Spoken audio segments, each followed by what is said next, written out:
Support for How I Built This and the following message come from Quicken Loans, creator of Rocket Mortgage. Rocket Mortgage lets you apply simply and fully understand the entire mortgage process so you can be confident you're getting the right mortgage. To get started, go to rocketmortgage.com/built. Were people trying to copy the concept? Yes, there were somewhere. I think sort of the knockoff market became like sort of 300 to 400 of them. Everybody came in and said, "Oh, we can do this." Coke, Pepsi, Red Bull, Monster. When they all came in, actually our market share dipped from about 93% down to 67%. However, the one thing they all forgot was you have to have a great product.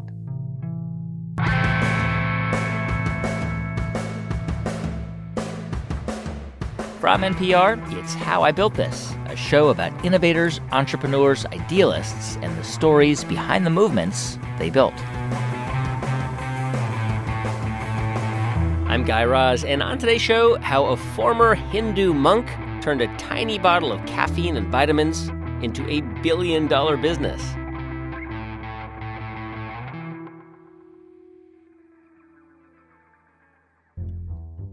Okay, full disclosure, I have, on the rare occasion, swallowed the contents of a 5-hour energy bottle. I mean, I host 2 podcasts, and sometimes I just got to get stuff done late at night. And I bet a lot of you have bought a bottle of this stuff at the airport or pulled up to a gas station late at night and added it to your pile of Twix and Doritos and Diet Coke, right? So how does it work? Well, I don't exactly know. I mean, caffeine is magic, right? But I can tell you this little bottle made Manoj Bhargava a billionaire. And when he turned 14, this is in the late 1960s, Manoj's dad decided to come to the U.S. from India to pursue a degree. So the whole family packed up and moved to a tiny apartment in West Philadelphia and started life all over again. And they didn't have a whole lot of money, so every kid in the family had to work after school. And when Manoj was old enough to get a driver's license, he scraped together enough money to buy a dump truck. It was the worst dump truck in the history of humankind. It cost me $350, so it was pretty beat up. It leaked every fluid possible: water, oil, gas, transmission fluid. Wow, sounds like a nice truck. Yeah. Yeah. So I would park it in the evening, and everything would leak out by the end of the morning.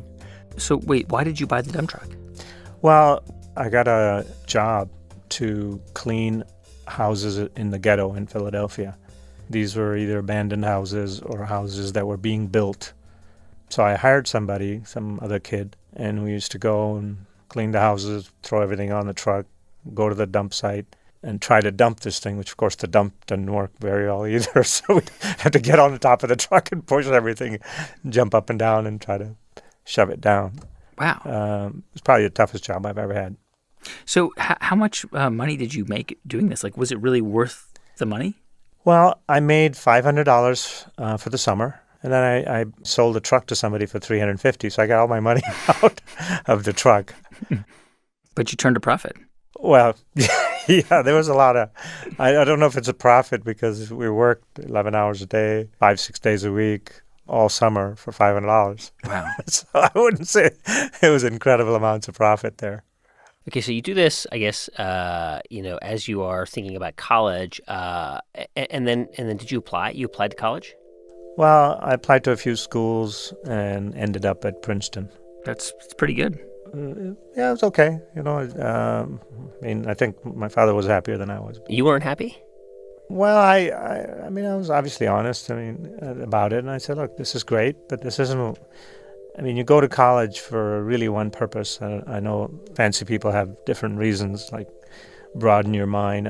Mostly everybody goes to college to get a better job. That's why you really go. And so I really wasn't interested in the trappings of a better job. So I said, I don't need this. This doesn't make any sense. So I said, I got to find something better. And so after I finished the first year, and I left. You dropped out? I mean, didn't your parents freak out? Pretty much. Yeah, I would imagine. What did they say to you? They were not happy, for sure. They were like, what are you doing? Of course, I pretended I'm just taking a year off. So, so, so what did you, what'd you do? Did you go back to Philadelphia? No, actually, for the next several years, for lack of a better word, I'd say I became a monk. Kind of a monk. Like a monk in a monastery? Yes. Huh. I went to a bunch of places all over the place, but certainly a lot of places in India, and found something which was really valuable. I practiced that for a lot of years, and that's pretty much all I'm going to say about that. Yeah. I don't want to pry too much into the details of it. I just want to, it sounds like that had such a profound effect on who you became, that period of time. No doubt about it. That was actually my true education. It was sort of an education on what is life, how to live. And how to live is so fundamental because it affects how you do business, how you do interaction, how you do everything. But also how to look at some things in a very fundamental way. Most of us tend to just assume things. Yeah. Whatever our parents taught us, whatever our society taught us. Well, all of that was taken away. Start from scratch. And that's a perspective, actually, that takes years. And then you look at things differently. Did you work hard during that time? Did you do labor? Oh, yeah. A lot of work. It was really tough discipline. Because you're never off, ever. You're day and night, you're never off. Yeah. How long were you away from the U.S.? Oh, for a lot of years. A lot of time. But anyway, let's move on. Okay, no worries. But what did you do when you got back to the U.S.? Well, I guess my thought process at that time was that, I need to probably earn some money so I can support all the work that is being done, in India. And then I bought a business that was going under. What kind of business was it? It was in plastics business. Wow. Did you know anything about plastics? No, but look, business is really like most things. It's just really about common sense. Yeah. And we bought it for under liquidation value. So the bank financed the whole thing, and it was losing money. And I looked at it and I said, okay, I can fix it. So what was the business called? In the end, I called it Prime PVC. Mm-hmm. Well, their biggest product was chair straps. The kind that are outdoor furniture, the straps? Oh, yeah. Yep. So they invented the strap. Wow. They made that, and then they got competition, and then they got into trouble. Now, how did you even begin to think that this was what you could do? Because you had this incredible experience in India, but I'm assuming you did not have any background in plastics. No, you just look at it and say, okay, I don't know this stuff. I don't know how to go and make the plastic itself, but I know what it costs. I can figure that out. You cut away that stuff which is losing money, and all of a sudden you're making money. Yeah. So it's, this is what turnaround guys do. It's not rocket science, but if you use common sense, you're in great shape. If you use experts, you're in so much trouble. Yeah. How long did it take for you to turn that company around and to make it profitable? Oh, that was 30 days. 30 days? Just by cutting costs and cutting the production time and... Yeah, just a bunch of common sense stuff. You look at, all right, where are we spending money and why are we spending that much money?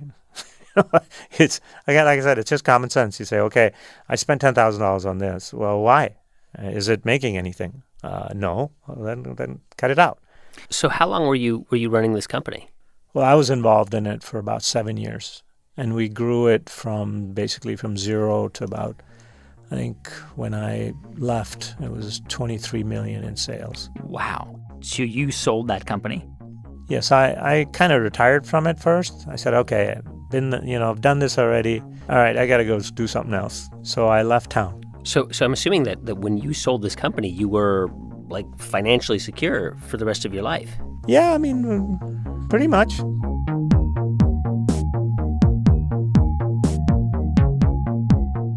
Okay, so how do you go from semi-retirement in the plastics industry to 5-hour energy? Okay, so after my retirement, I thought, okay, what do I do now? And so I thought the only way to have residual income, in other words, ongoing income, is to have something that you own. Right. You can either find an invention or I can invent something. Otherwise you don't have a business. So I think there's two ways to do it, whether it's invent it yourself or the second is to find it. So I started a company that looked for great technologies worldwide in the chemical area. And we got thousands of submissions from PhDs all over the world. And then eventually what happened is we found this technology. I found it in a natural products trade show. Where was it? This was in California. So you went to this trade show thinking, maybe I'll do something in the natural foods world. Well, actually, the other way around. I went to the trade show to see if I could find something that I can buy or license. Right. So I went there, and it turned out I had a meeting with these guys that had some products. So after the meeting, I left, and then it was like 2 p.m. I thought, oh, my God, I got meetings till 10 at night. I'm not going to survive. I'm tired already.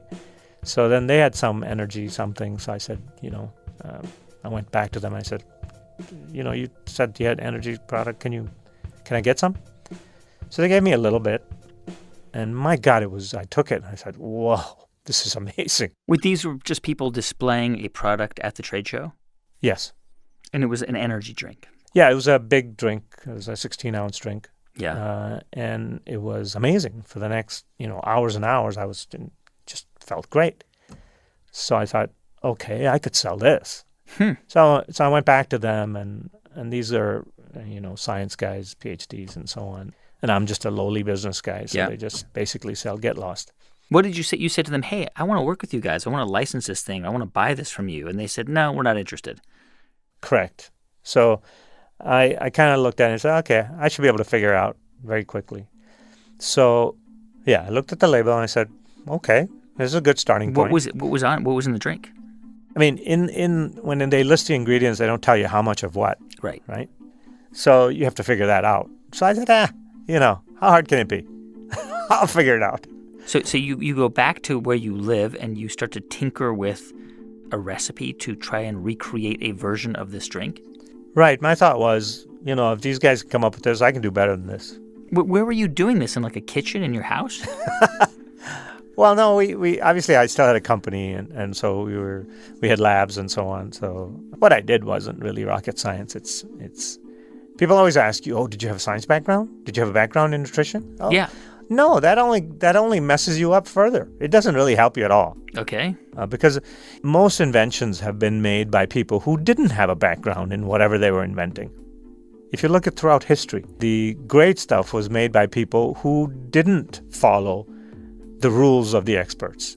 Experts are great for telling you what you shouldn't do, and for that they're useful. Yeah. But what you should do, they don't have a clue. So what were some of the ingredients? I'm just curious that they had that you were working on. What were you putting together? Basically, they were vitamins, amino acids. In layman terms, it would be vitamins for the brain. Okay. And so what we created was something that had really not much to do with energy, but it had everything to do with focus. The first thing I do is, unfortunately, everybody laughs at me in the company as well, is I try everything on me. Right. Because if I'm not going to take it, then I'm not going to expect anybody else to. So I tried it on me and see if it actually does what it's supposed to do, and it does give you better focus, better clarity. Every product we make or I make get involved in is if I can't use it, if my family doesn't use it, I don't want to do it, because then you're just a con man. You're just selling people stuff you don't use. I'm curious because around this time, and this is the early 2000s, there were lots of energy drinks out there on the market, right? So how were you going to differentiate your product from others that were already out there? So I thought about it, and I said, look, if I make another drink, first of all, I got to fight for space in the cooler. Right. Against Red Bull, Monster. And I got to also fight Coke, Pepsi, and Budweiser. So you're pretty much dead if you want to try that. And so I said, okay. And the second thing that came to my mind was, well, if I'm tired, why am I thirsty also? It'd be like Tylenol selling 16-ounce bottles of Tylenol. No, I just want to do it quick. I don't want to drink this whole thing. And at 2 ounces, it's really not a drink. It's a delivery system. So how did you take it from this thing in the lab to bottling it up and then trying to sell it to stores? How long did that process take? I think it took less than 6 months. We tried the product, had it tested, had a bunch of people take it. So then we find a bottler, and we say, okay, you make these things. Had a design guy who designed the label and so on. And then off we went. We made the first batch. Functionally, it was great, but it tasted horrible. What did it taste like? Well, it tasted like cough syrup. Bad cough syrup. Not even good cough syrup. It was really bad. In just a moment, how Manoj Bhargava turned that cough syrup into liquid gold. Stay with us. It's How I Built This from NPR.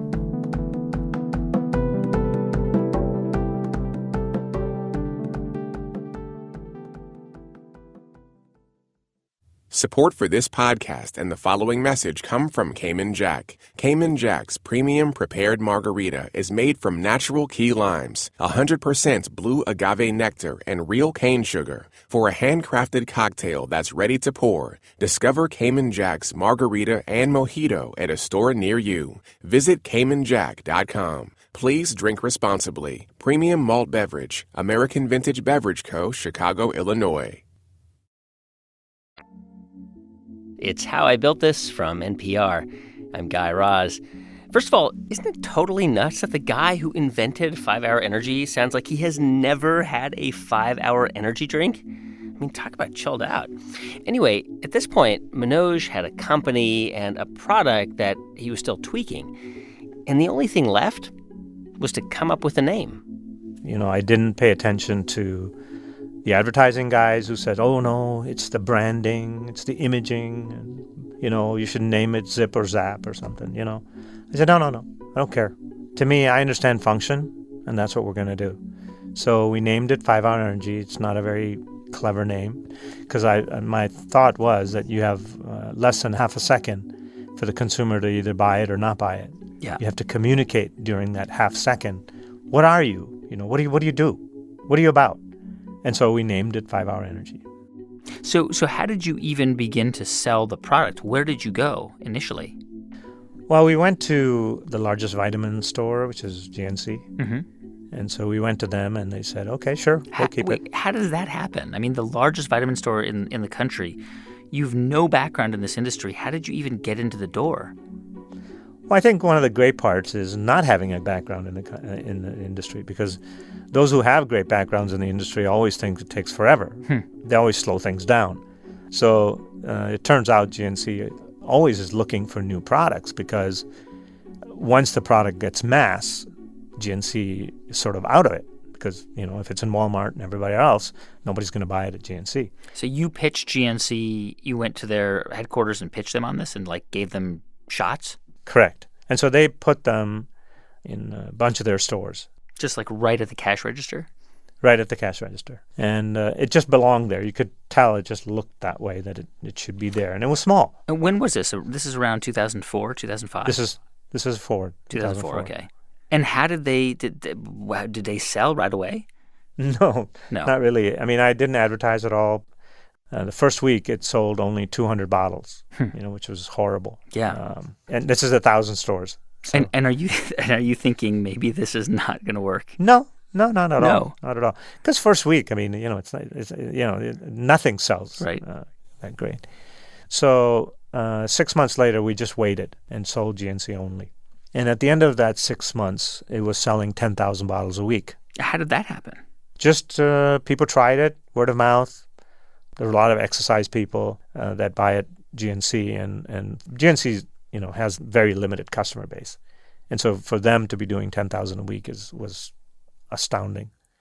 And so then we went to the drug companies. We went to Rite Aid and Walgreens, and then now we're pretty much everywhere. How long did it take for 5-Hour Energy to become profitable company? Was it in that first 6 months? No. It took a few years. It took 2-3 years, because the first part is always the hardest. Yeah. There's all kinds of interesting problems. You have to advertise, and yet it's not everywhere. So if you advertise, nobody can find it. We'd get complaints that I don't know where it is. And then you go to, let's say you put it in a drugstore, and you say, okay, you can find it at this drugstore. And then the customer goes there and there's nobody there that knows where it is. Can't find it. Yeah. It's in there, but nobody can find it. So there's just so many different issues that happen in the beginning that you have to sort of just get through. I mean, it's like business. Business is one of those things. You have to do everything right, and then you have to get lucky. Yeah. I mean, anybody says that luck is not part of it is just arrogant. Why do you think it took off? I mean, why do you think people bought it? Because it's this weird little bottle. I will admit to you, I've used it. I've used it before, and it does work. But it's this weird bottle, and you think, oh, should I really be taking that 5-hour energy? It's probably not good for me. Like, definitely the media has sort of looked at it and said, oh, God, it's... Not the media, just a normal person looking at it would say... There's different kinds of normal. Yeah. So if you're working 2 jobs, if you're driving truck, if you're on Wall Street working, 16-hour days, if you're in Los Angeles on a movie set, all of those guys work really long hours. At that point, it's really not a choice. It's like, okay, I got to survive somehow. So there's just enormous number of people that looked at it and didn't sort of believe the media hype. But you're right. The bottle makes it, and because it's up front, people look at it and say, oh, I don't know. I don't know if I should try it. It's like next to the Slim Jims. Exactly. And like the lighters. Exactly. Yeah, I mean, and again, we do sell a bunch, but if we sold it to everybody that need it, we would be 20 times our size. I'm curious about competitors. I mean, were people trying to copy the concept? Yes, there were somewhere. I think sort of the knockoff market became like sort of 300 to 400 of them. Wow! Everybody came in and said, "Oh, we can do this." Coke came in with a product that was a shot. Pepsi, Red Bull, Monster. They all came in with shots. With 2-ounce bottles, and certainly they have better distribution muscle than we have, and they have more resources than we have. And so people tried, and they even came in at a lesser price than us. When they all came in, actually our market share dipped from about 93% down to 67%. And everybody tried their product. Yeah. However, the one thing they all forgot was you have to have a great product. So your market share dropped to 67% once all these competitors started to come in? Correct. And now it's back up to 93%. That's insane. I mean, there is nothing that has a 93% market share. Well, whenever people ask me, what product are you like? I said, look, we're WD-40. It's not a category. We own that category. We're the guys. Right, but there are lots of really great products out there. I mean, you yourself admit that when you tried that energy drink at that convention years earlier, that was a good product, but that never went anywhere, presumably. Well, there's also the other part. You still have to have some skill and some resources. You have to still get it in front of people. I mean, you can have the start of a successful product is the product has to be great. Okay, that's just the start. But then there's the second part. The second part is you have to understand the distribution systems. You have to understand how to get it out there, and you have to work at it. Like I said, you have to do everything else at that point right. And if both the great product and that comes along, then you have a success. If you don't have a great product, you could do everything right, and you'll still fail. What sort of trait or personality trait do you have that enables you to do this, to have the confidence to believe it? I mean, were you just incredibly optimistic that this thing was going to work? No, not really. I think one of the traits that you have to be an entrepreneur is to be able to take the heat of failing. Mm-hmm. Because, I mean, there were so many projects I tried that people used to ask me, I said, how do you get up and do it again? So I said, look, I fall so many times, I've got pavement marks on my face. So what? Just get up again and do it again. And I went through probably 20 different products, big failures, little failures. And if you can't do that, then you should just go work in a large company.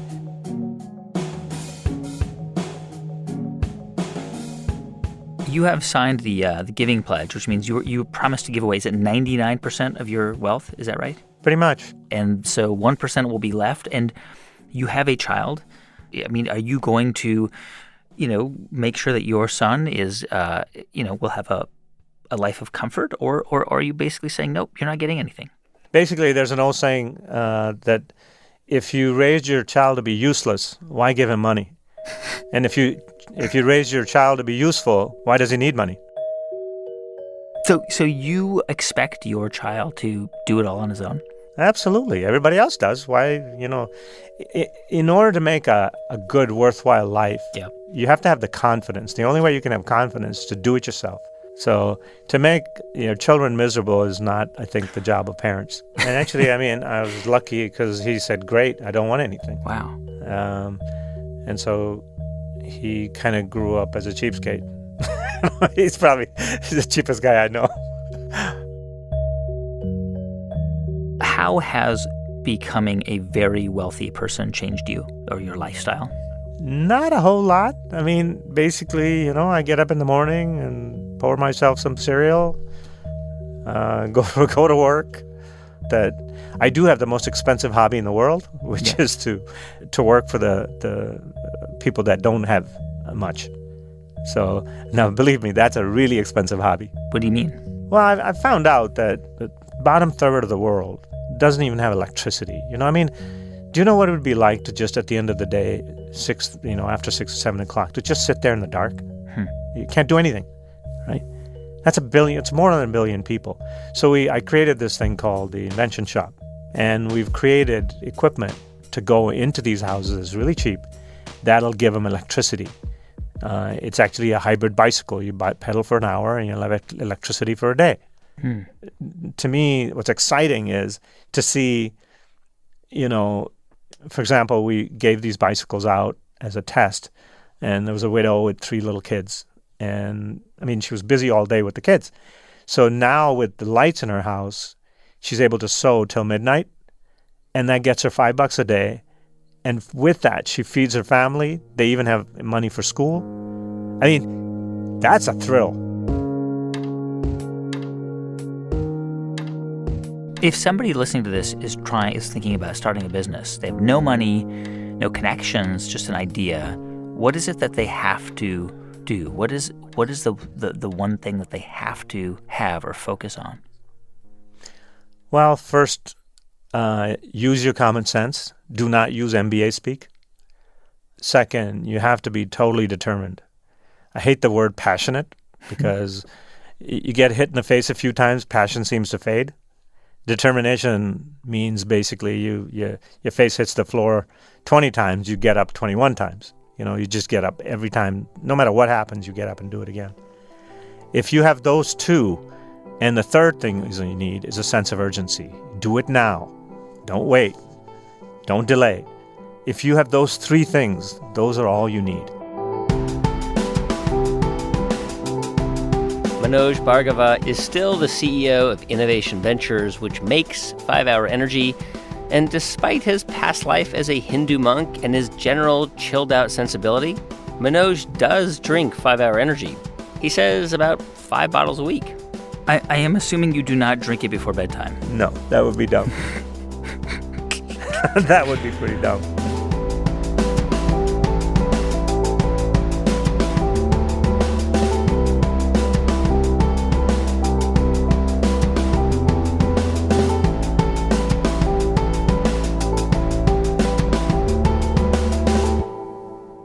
And please don't turn us off just yet. In a moment, we're going to hear from you about the things you guys are building.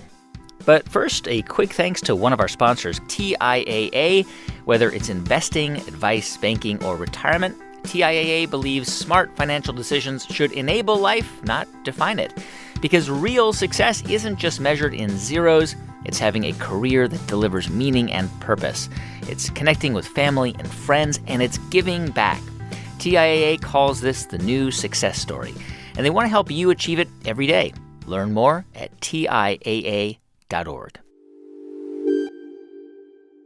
Hey, welcome back. It's time now for How You Built That. And, we've been doing this feature for a while, and we've heard about all kinds of products you're making, snacks and clothing, bags, bikes, apps, but somehow we have overlooked this very vital and growing sector. Chickens! It's early in the morning, and right now I just fed them. They're getting their morning breakfast. This is Diane Twining of Dripping Springs, Texas, where she keeps nearly 300 chickens in her very large backyard.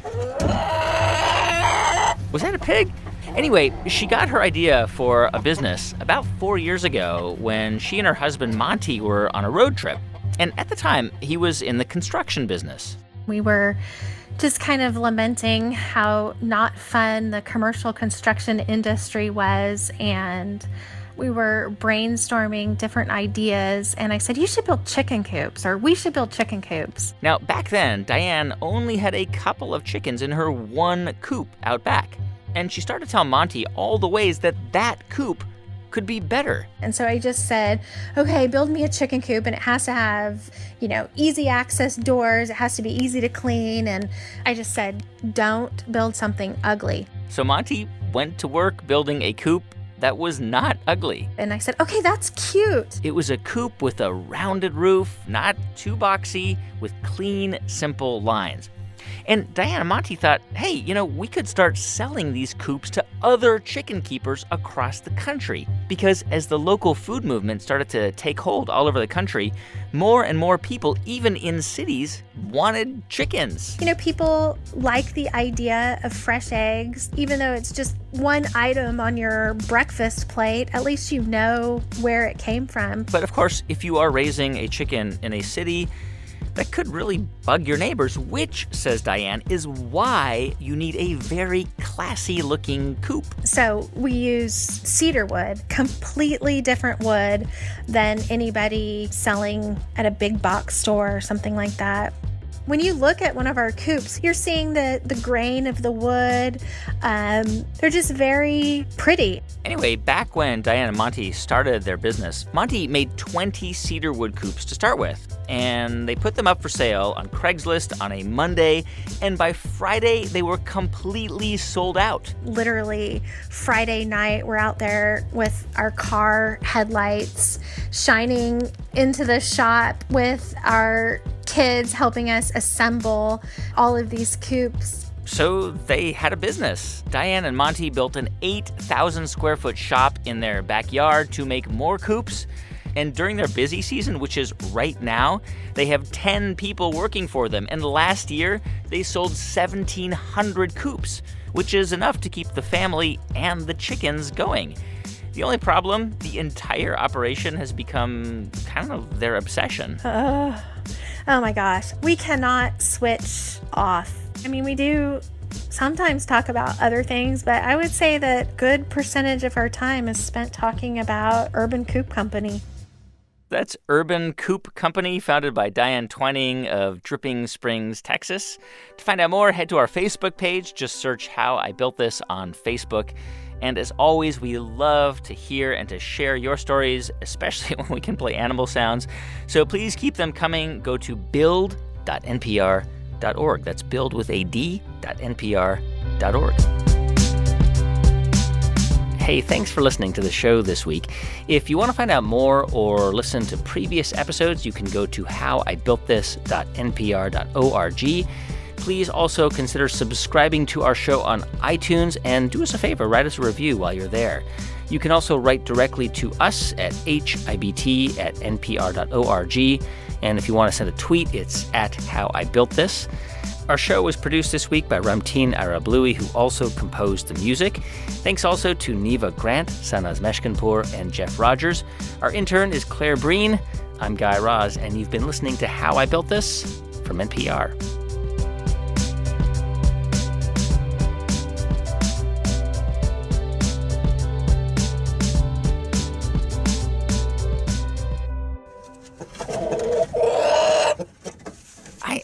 I still think that's a pig.